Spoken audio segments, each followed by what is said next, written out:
오늘은 이스라엘 백성들이 성막 위에 떠오른 이 구름을 따라 행진하는 이동했던 이야기를 그려두고 있습니다.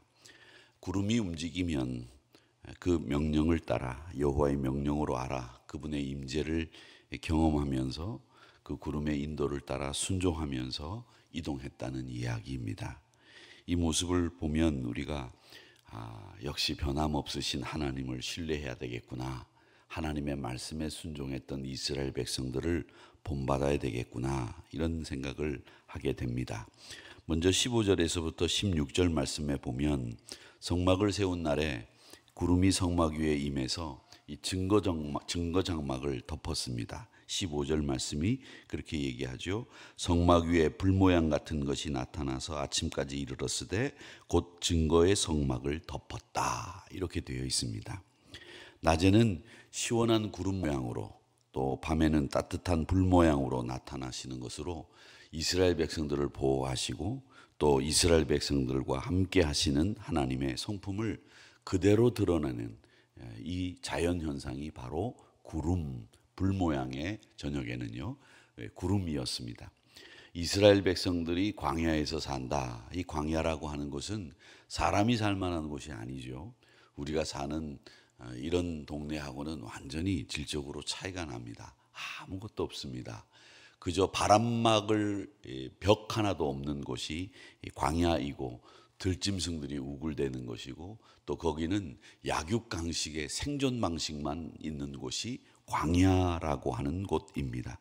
그렇기 때문에 인간들이 스스로를 보호할 수 있는 능력이 많지 않기 때문에 자연에 그대로 드러나고 또 고스란히 생명이 위태로울 수 있는 이런 곳이 광야라고 하는 곳입니다.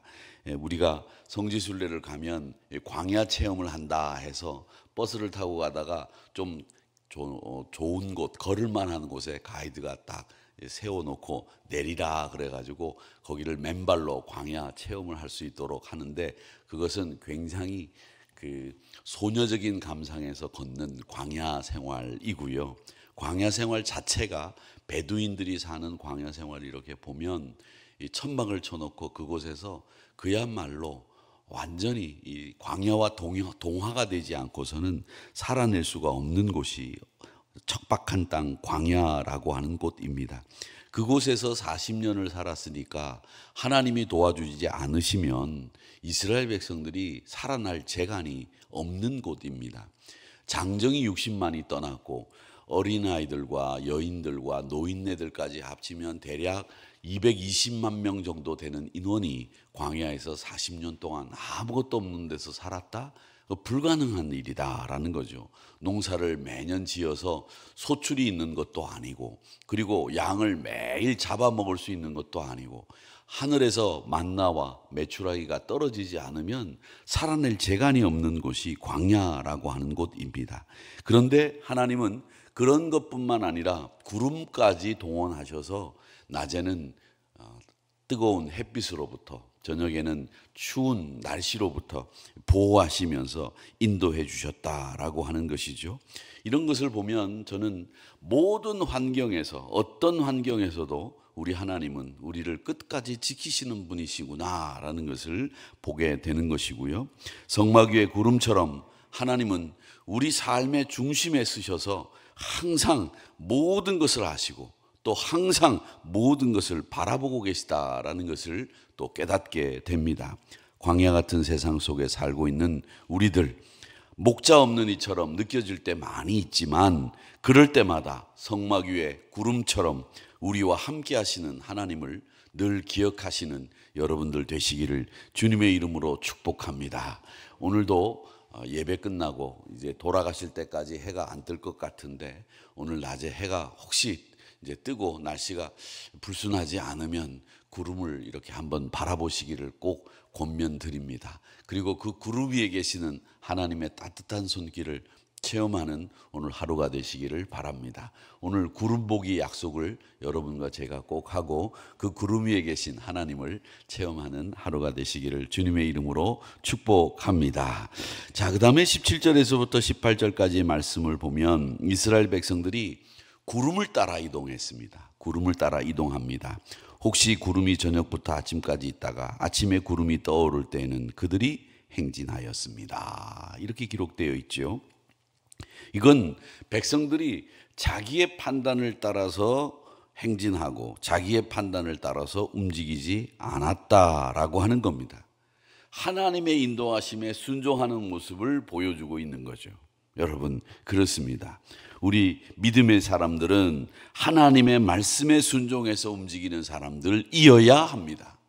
여러분, 내 뜻을 따라, 내 의지를 따라, 내 판단을 따라 움직이는 사람이 아니라 말씀에 순종해서 움직이고 말씀에 순종해서 이동해야 되는 사람들이 우리 믿음의 사람들이라고 하는 겁니다.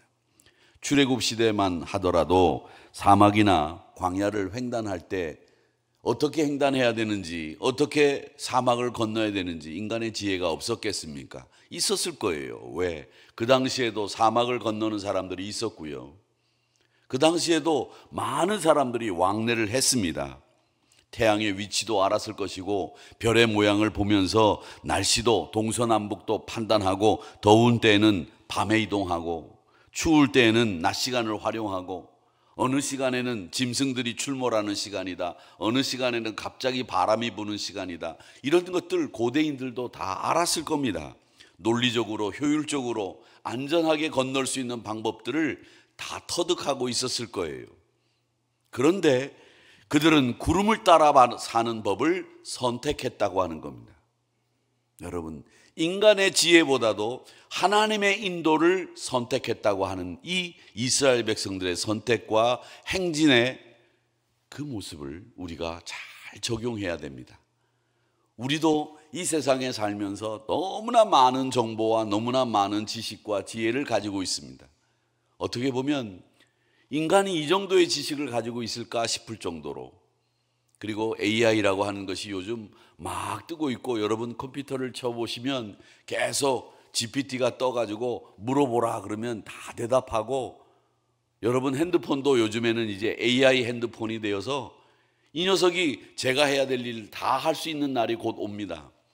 안 오겠습니까? 야, 은행에서 10만 원 빼가지고 아무개에게 10만 원 송금해라. 알았지? 예, 알겠습니다 주인님. 다 알아서 할 거예요. 이제 목소리로만. 그런 것만 있겠습니까? 별게 다 이루어질 겁니다. 예전에는 사진을 찍으려고 그러면요, 저기다 사진 걸어놓고 하나 둘 걸어놓고 막 뛰어가서 사진 찍었죠. 여러분, 지금도 그렇게 하는 분들도 계시긴 합니다. 그런데 사진기 세워놓고 핸드폰 사진기와 이 핸드폰과 연동이 되는 이 워치에서 탁 누르면 탁 찍혀요. 또 그것만입니까? 드론을 딱 띄워가지고 하늘에서 나를 탁 따라오게 하면서 사진을 찍는 방법도 있어요. 그게 비싼 줄 아십니까? 불과 한 20몇만 원짜리 사놓으면 드론이라는 녀석이 탁 따라오면서 저를 사진을 탁 찍어요. 그런 시대만 오겠습니까? 이제 앞으로 더한 시대가 옵니다. 이런 시대에서 우리가 인간의 지혜를 따라가는 이런 사람들의 추세에 따라 우리도 그렇게 살 거냐? 물론 그런 생활을 하지 말라는 말씀이 아닙니다. 우리가 정말 중요한 판단을 하고 선택을 해야 될 때, 내 가치에 의해서 판단을 하고 선택을 할 때 여러분들은 어떤 선택을 하고 어떤 판단을 할 거냐 결정하셔야 됩니다. 나는 그래도 하나님의 말씀에 순종해서 하나님의 뜻에 따른 선택을 하겠다, 이런 다짐들이 여러분 마음속에 분명하게 서 있어야 됩니다. 그렇지 않으면 우리는 이런 시대에 더 어렵게 살 수도 있어요. 주님의 명령을 따라 행진해야 되는 나는 하나님의 백성이다 라고 하는 자기의 정체성을 분명히 세우는 우리 한우리 성도님들이 되시기를 주님의 이름으로 축복합니다. 자, 그 다음에 19절에서부터 23절 말씀을 쭉 보면 우리 하나님은 변함이 없으신 하나님이다라는 것을 알 수 있습니다. 구름의 이동과 구름의 정지 시기를 우리 인간이 예측하기가 불가능하죠. 어디서 바람이 부는지, 갑자기 어디서 구름이 생겨서 몰려오는지 모릅니다. 19절에서부터 보면 구름이 성막 위에 머무는 날이 오래일 때에는 이스라엘 자손이 여호와의 명령을 지켜 행진하지 아니하였으며 구름이 성막 위에 머무는 날이 적을 때에도 그들이 다만 여호와의 명령을 따라 진영에 머물고, 언제인지 몰랐어요. 구름이 언제 떠오르는지, 언제까지 있을런지 몰랐다는 거예요. 짧은 구절로 묘사되어 있는 이 19절과 20절 말씀을 보면 실제로 그 많은 220만이라고 하는 인원들이 계획된 일정도 없이 구름만 바라보면서 이동했다? 야, 어리석다, 어리석어. 이렇게 생각할 수 있잖아요. 쉽지 않은 순종입니다. 이걸 뒤집어서 생각해 보면 하나님이 한 번도 이스라엘 백성들을 떠난 적이 없으시고 한 번도 이스라엘 백성들을 잊은 적이 없으신 분이다라는 것을 우리가 이 말씀을 통해서 보게 되는 겁니다. 우리는 만약에 구름이 떠오를 기미가 보이지 않으면 야, 가야 되는데, 야, 저 앞에 저 승냥이들이고 저 동물들이 우리 잡아먹고 우리 양들 해치면 어떡하지? 야, 이거 떠나야 되는데 왜 구름이 안 떠오를까? 이런 적이 왜 없었겠습니까? 있었을 거예요. 야, 저 피곤하다. 우리 아이들 지치고 힘들고 우리 어르신들 걸을 힘도 없으신데 좀 이제 여기서 머물렀으면 좋겠다. 이런 생각이 안 들겠습니까? 그런데도 구름은 계속 행진을 하면 가야 돼요. 인간의 판단이나 인간의 지혜나 인간의 선택이 요만큼도 개입될 수 없는 순간들이 얼마나 많이 있었겠느냐. 그럴 때마다 한 번도 이스라엘 백성들은 그 명령을 어기지 않고 조급해하지 않고 또 마음속에 하나님의 능력을 의지하면서 머물고 싶지만 또 혹은 떠나고 싶지만 그 마음을 자제하고 하나님의 명령에 따랐다라고 하는 것입니다. 우리는 그런 때 구름을 볼 수 있는 눈을 가지고 구름을 의지할 수 있는, 하나님을 의지할 수 있는 이 순종의 마음을 우리 안에 갖추어야 되겠습니다. 아버지 하나님, 지금 상황은 떠나야 될 때입니다. 그런데 하나님이 구름을 머물러 계시게 하니 우리도 여기서 지체하더라도 머물러 있겠습니다.